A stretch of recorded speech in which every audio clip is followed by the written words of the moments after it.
Касым-Жомарт Токаев казакстандыктарды улуттук майрамы менен куттуктап, эгемендүү өлкөнүн эмгек сиңирген жарандарына жогорку жана мамлекеттик сыйлыктарды салтанаттуу түрдө тапшырды. Президент өлкөнүн эгемендиги жөнүндө декларация кабыл алынган күндү ыйык көз карандысыздыктын башталышы катары белгиледи. Ынтымактуу улут күчтүү мамлекеттин кепили. Масштабтуу саясий өзгөрүүлөр аркылуу мамлекеттин демократиялык өнүгүүсүнүн жаңы багыты аныкталды. Конституциялык реформаны ишке ашыруунун натыйжасында бийликтин негизги институттары кайра түзүлүп, туруктуу саясий система куралды. Бул саясий системанын негизи ачыктык жана адилеттүүлүк, натыйжалуулук жана атаандаштыкка жөндөмдүүлүк. Эң башкысы элге кызмат кылуу принциби камтылган. Ярким свидетельством этого стали итоги недавнего референдума.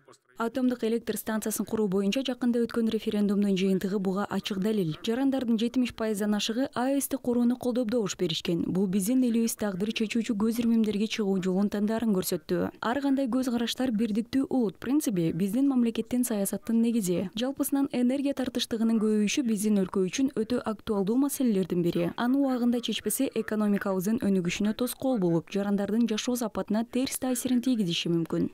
Она будет тормозить развитие нашей экономики и снижать качество жизни граждан. Мамлекет башчысы адилеттүү Казакстандын экономикалык багыттарына ылайык чоң иштер жасалып жатканын белгиледи. Өлкөнүн транспорт, энергетика жана өнөр жай системалары оңдолуп жатат. Мындан тышкары мамлекет башчысы айыл чарбасынын өнүгүү темпине токтолду.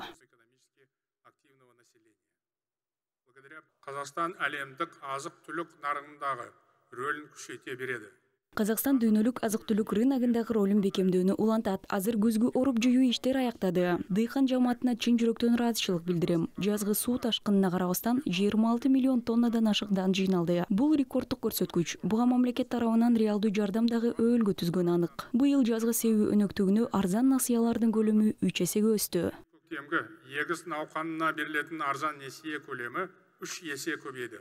Президент белгилегендей, чакан жана орто бизнес калктын активдүү бөлүгүн экономикада иш менен камсыз кылат. Экономиканы либералдаштыруу боюнча жарлык ишкердик активдүүлүктү жогорулатууга тийиш. Президент өлкөдөгү артыкчылыктуу социалдык тармактарга токтолду. Мында саламаттык сактоо жана билим берүү объекттерин ар тараптуу колдоо улантылат. Тышкы саясатка келсек, Казакстан дүйнөлүк аренада өз ордун ырааттуу бекемдөө жолу менен туруктуу өнүгүү максаттарына жетүүгө жана глобалдык чакырыктарды жеңүүгө олуттуу салым кошуп келет. Президент өлкөнүн стабилдүүлүктүн жана ынтымактын болуп калуу үчүн колдон келген аракетти жумшай турганын белгиледи.